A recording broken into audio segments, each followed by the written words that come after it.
Journal d'un confiné. 7e jour après-midi.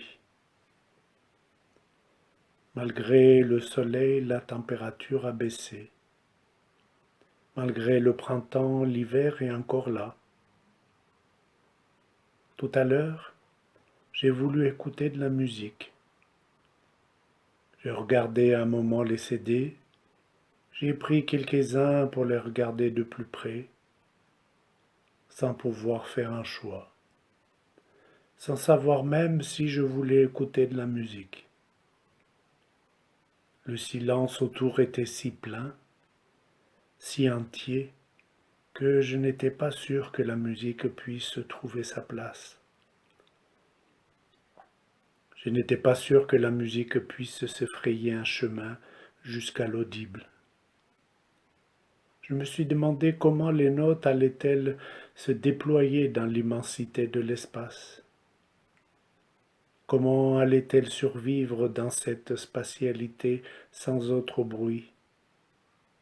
Comment allait-elle parcourir d'interminables distances sans s'épuiser, sans s'éteindre, sans qu'elles aient pu trouver une oreille pour être? J'ai eu peur pour les notes, pour la mélodie, pour les instruments, pour le chant. Je ne voulais pas qu'ils s'abîment, qu'ils s'éparpillent dans le grand vide avant d'avoir pu, encore une fois, déployer leur magie. J'écoutais le silence. J'avais l'impression que je pouvais le toucher. Tu as dû le remarquer toi aussi. Il y a plein de choses surprenantes qui ont lieu dans nos vies de confinés. Tu as dû le remarquer aussi que par une surprenante opération, par un processus paradoxal, le vide d'action n'est pas vide du tout. Tu as dû le remarquer aussi que le vide est plein, mais d'une toute autre plénitude. Où sont allées toutes ces choses qui remplissaient nos vies d'avant? Il y a à peine quelques jours, tout était action, activité, planification, vitesse, débordement, déplacement, mouvement, encore plus de mouvement, toujours plus de mouvement. Il y a à peine quelques jours, tout était bruit, vacarme, des océans sonores qui recouvraient toutes les terres silencieuses. Il n'y avait pas une seconde sans parole, sans bruit, sans sonnerie de téléphone, sa musique se déversant de partout, tout le temps, et encore plus loin que les limites du temps. Dans tous les restaurants, cafés, halls de gare, salons de coiffure, salles de sport, bus, avions, WC publics, il y avait, sans interruption, de la musique et des flots ininterrompus de paroles. Le silence était banni.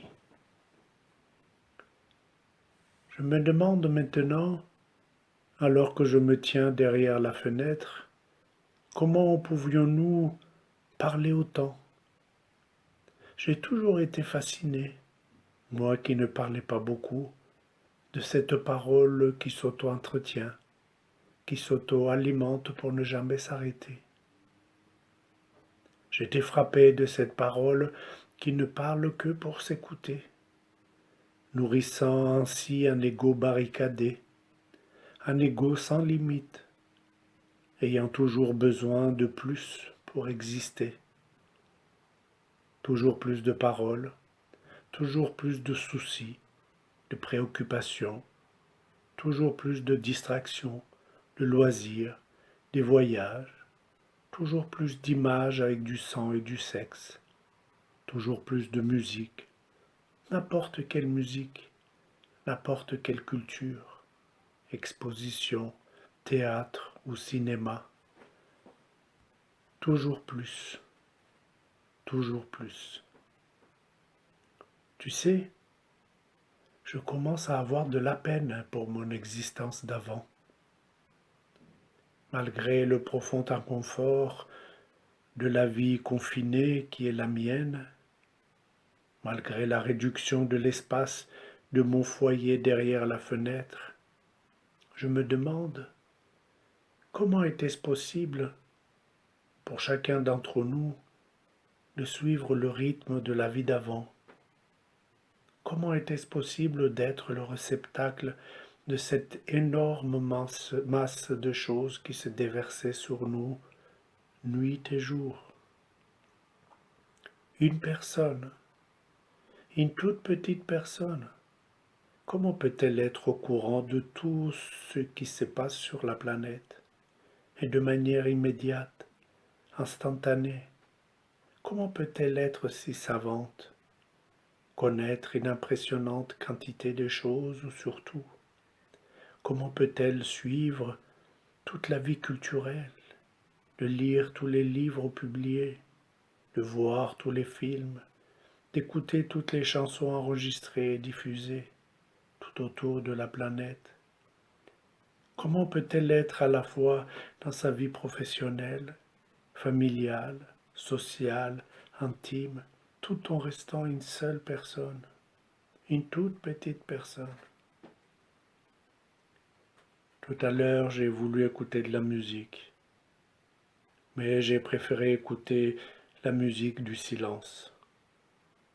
Je me suis laissé prendre par les mélodies de l'espace désencombré et du temps qui s'échappe de la montre pour m'unir au battement de cette nouvelle existence.